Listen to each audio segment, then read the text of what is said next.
Oh, is that it? Did we do it? Oh, thank God. We did it. Okay. All right, great. All right, cool. Awesome. All right, first things first. The bottom center of the screen says that we have beaten 41 games in 2024 and 488 since we started doing this in 2020. Those numbers are now wrong. We have now beaten 42 games in 2024 and 489 since we started doing this in 2020. Let's go. All right, so let's talk about the ups and downs of the Messenger. First of all, as far as the pros go, when it comes to straight up 2D platforming, this is the best game I have played in recent memory that's not a retro game. Like, as far as like a recent game, when it comes up just to straight up 2D precision platforming, I cannot think of a game that's better than this one. The platforming is excellent in this game. It's jank free. It's very satisfying with the whole grappling. All the abilities that you unlock later on, it gets more and more fun. The platforming itself is phenomenal. It reminds me of games. Actually, you know what? Celeste it's hard to top, I guess, is when it comes to precision platforming in the modern era. But this is a very different game from Celeste because it's got a lot more standard traditional combat and traditional levels and things like that. Celeste is a lot more outside of the box, and there's no combat. You know, it's very different. When it comes to traditional 2D platforming, like Castlevania style, like Ninja Gaiden style, but without all the jank that those games have, this game nails that. It feels really good to play if you like classic 2D platformers like that, with all the combat and everything that comes along with that. Mega Man, Ninja Gaiden, Castlevania, that kind of thing. Especially Ninja Gaiden and Castlevania. Heavy vibes of both of those games in this game. So if you like those games, that stuff is very satisfying in this game. The boss fights were incredible.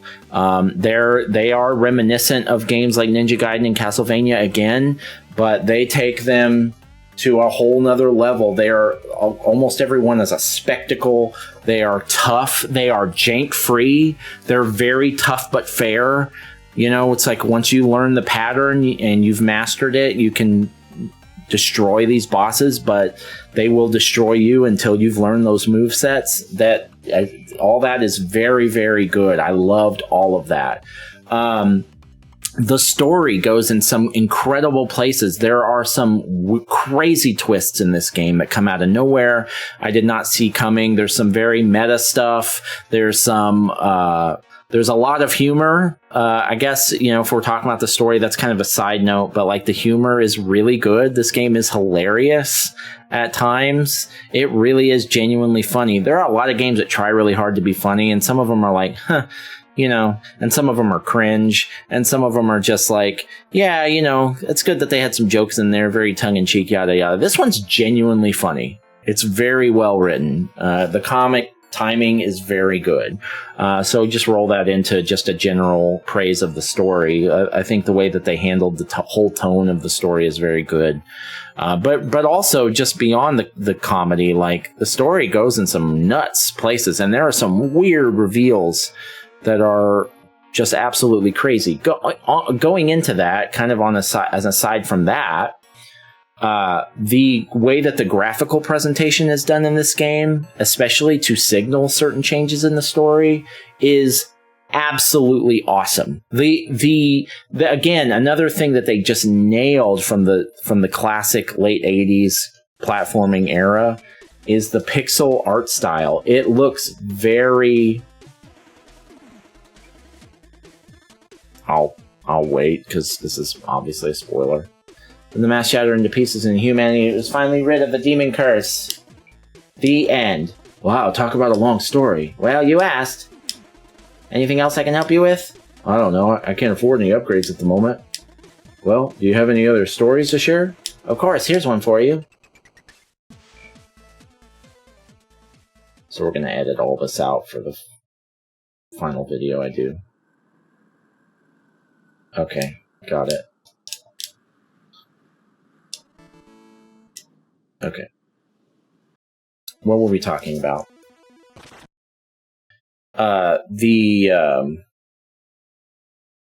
What were we talking about? The story. We talked about the comedy. Oh, yeah. So yeah, the pixel art style, it's very Ninja Gaiden. It's like the Castlevania art style is very specific, and it's not one-to-one, but there are some areas in this game that make me think specifically of Castlevania 1. You know, it's like very specifically, like they figured out how to make that look like that. And it looks really good. There are some other places that are very clearly very Ninja Gaiden, you know, or some bosses or enemies that look very specifically Castlevania, very specifically Ninja Gaiden. Very specifically, those two games, this game draws on a bunch. The music is maybe the best retro music I have ever heard from a non-retro game. The only game that even gives me pause is Crypt of the Necrodancer. I think maybe this is second. The music is so fucking good. Like I'm gonna put it on my Spotify playlist. The music in this game is absolutely excellent. It is every single track is stellar. So, you know, wrap that into all the technical stuff, like the art and the music. They nailed it. It's so good. Again, yeah, the only retro music, that like MIDI style music I can think of that's newer, that's maybe better, is Crypt of the Necrodancer. And that game is all about the music. This game, they didn't have to do that. They could have just had some middling music like most pixel like style game, newer indie games now do, and it would have been fine. But no, the music is killer. Every track is awesome. It's just banger after banger. And I was on the first level like, man, this music is really good. And the second level is like, this music's even better. And then the third music is like, is every track just amazing? And it was. Every track in the game was absolutely amazing. So they could not have done it better.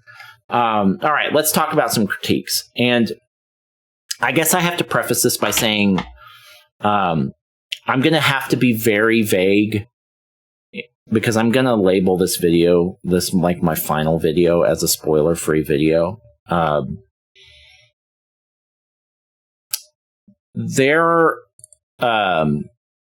It's impossible. I have to say this. Let me just say this now. It's impossible to give this critique without being a little spoilery, depending on your definition. So mild, very mild, light spoiler alert. This game does not. When this game was a 2D platformer and only a 2D platformer, classic style 2D platformer, I was thinking it was like top 50 all time, like one of my favorite platformers ever. Period. It was so good. It was perfect. Really, it was perfect. At a certain point in this game, it's no longer just a 2D platformer. It turns into something else. And it is very cool. The idea on paper is very cool. It's awesome that it would say, oh, it subvert your expectations. Actually, you're playing a different kind of game now. The problem is, I was having so much fun with the linear 2D platformer that I was playing that I was disappointed that it became something else, because it became something else that I've played a lot of recently, and it's fine. It's not a genre that I don't like, but I don't play a lot of just straight up classic 2D platformers anymore, except for the retro games I play, like newer games. I don't get a lot of that. There's not a lot of them. It's a genre that, I'm not saying it's dying, but it's a genre that doesn't quite get enough love, I don't think. There are some out there. There's your Super Meat Boys and your Celeste and your blah, blah, blah, blah, blah. But even those aren't really classic 2D platforming, like Castlevania or Ninja Gaiden or Mega Man. You know, this game was just straight up fucking great combat, great precision platforming, great boss fights. I loved every second of it. And then it became something else. And it wasn't as perfect anymore for two problems. Number one, a personal problem with it. It was just like I was just having fun with that other genre, and I really didn't want it to change. I would rather just stayed that other, just a 2D platformer. The second problem is that it doesn't master that the other game that it becomes like it does the 2D platforming. If they had just made a 2D platformer, it would have been one of the best 2D platformers I ever played. But then when it became something else, it's great still. It's still very good. Don't get me wrong. It's still very good. I'm tiptoeing around it. It's a Metroidvania. It becomes a Metroidvania. And I like Metroidvanias. I like them fine. I've played a bunch of them. I've played some this month, and I've quite enjoyed them. There are some that are awesome. But I've played a lot of them, and it's not exactly my favorite genre. I would say I like 2D platformers more than Metroidvanias. And so it suddenly wasn't as preferential to me. But on top of that, I don't think it's as good Metroidvania. If I'm judging this game on just, as a Metroidvania, it's 7 out of 10. It's still good. There's nothing really big that's wrong with it. But it's not the best. It's not phenomenal at that. And the way that the game works with hints and everything, I just didn't like it. You can pay in-game currency for hints. And there was something... The hint system was weird. At a certain point in the game, you start getting hints. You get a message for free that you have to figure out where to go based on that, and then you can get an additional hint if you pay for it. And even with the hints, I didn't really understand what I needed to do. There are some other things that I'm trying not to be spoilery here, but there are some other things they don't explain. It doesn't just straight up tell you what to do. There's more to go. And I got confused several times, even with the hints. Like, okay, so what place am I going to go to first? Oh, and this is probably the biggest problem. And I still haven't figured out why this is. The game would give you different hints at different times. It didn't seem to be dependent on where you were on the map. It didn't seem to be dependent on when you are. It doesn't, in different zones. It doesn't seem to be dependent on who you're talking to. It's just randomly changing at different times. And it's like, okay, so what is the next clue? Where am I going to next? And it would change. And I'd be halfway to one place and then get a different clue. And it's like, I need to look at the old clue. I don't remember verbatim what it says. I need to go back and look at it. I didn't know how to get it back. It would just random. There must be some reason, but I never figured out why it changes. So that was weird and unintuitive, and I don't think it was helpful. And so this game occupied a very rare place for me in that the second half of the game, I was hating it for a certain point because I was just pissed that I wasn't playing the game that I was originally playing. And again, I know a lot of that's a me problem, but I was just pissed that I wasn't playing the old 2D platformer. And suddenly I'm having to do a lot of backtracking and going through whole areas that I've already been to. And having to, based on all these hints, you'd literally spend 25, 30 minutes getting to a place. Realize that that's not where you're supposed to be. And it takes you another 25 to 30 minutes to get back out. So you can start over. It was a huge time suck, huge waste of time. You're just going through, at times anyway, you're just going through areas you've already been in. And you have to go back through them. And they're not easy areas. The platforming in this game is hard. Some of it. And so I would die over and over again in places I've already been. It pissed me off. I did not like it. Now, how much of that, if you're going to do what this game does, some of that can't be helped.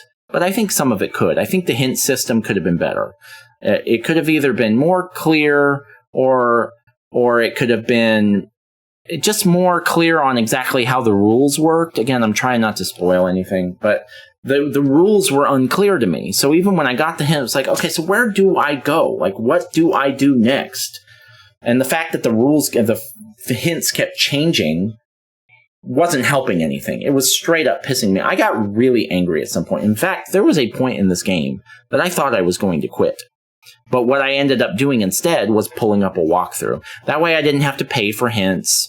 I could just say, all right, look, I could look at a map and be like, okay, I'm supposed to go there, get there. And then when I wasn't backtracking, when a new area would open up and I was actually exploring a new area again, that was fun again. I would close the walkthrough and I would go back to playing the game. But as soon as I had to go back and backtrack to some place I'd already been to pick up some item or talk to some person or something in some area I've already been to, I'd pull the walkthrough back up and just, all right, tell me where to go. Okay, great. I'm going to go there. And so I usually hate using walkthroughs because it takes the fun out of it. And suddenly it's like putting together a puzzle let's say the puzzle pieces are all labeled 1 through 1,000. It's like, okay, this is 32. I know it goes here. This is 64. I know it goes here. This is 138. I know it goes here. That's not really fun. You're not looking at the picture. You're not enjoying. If you like putting together puzzles, you're not really doing that process anymore. You're just putting spots on a map. And so I don't really like walkthroughs because of that, because it saps a lot of the fun out of it. In this particular case, it was so unfun to try and figure out where to go and within places I'd already been, that taking that out of the equation made it more fun for me.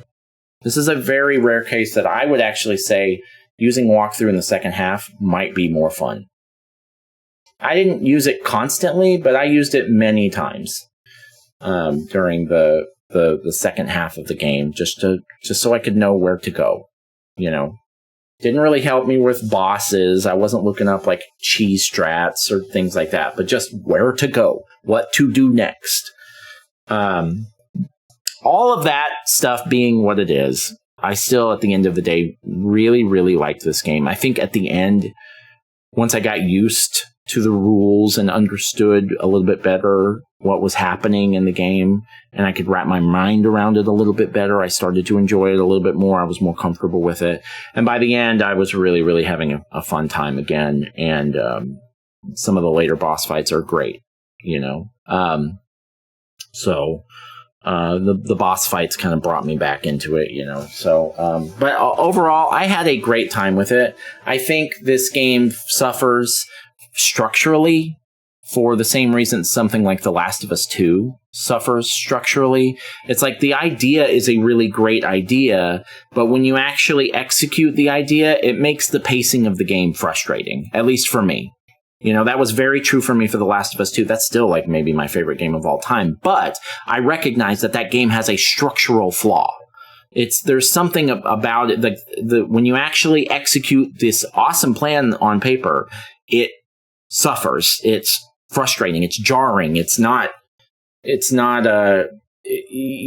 fight against it. And that's what I experienced with this game as well. So is there a way to fix that? No, I don't know, because it's kind of baked into the idea. It's like, how do you fix that in The Last of Us 2? You completely change the story. That's really the only, you completely change the kind of game it is. That's really the only way to fix it. So it just kind of comes with the territory. But I did really enjoy this game. This has gone on long enough. So we'll go ahead and stop here. Last order of business, Messenger. It has been fun. You are a very unique experience, and I really enjoyed almost everything about you. So thank you for existing, but we are now going to delete you from our console and never play you again. Bye. Thank you. Love you. Thanks a lot.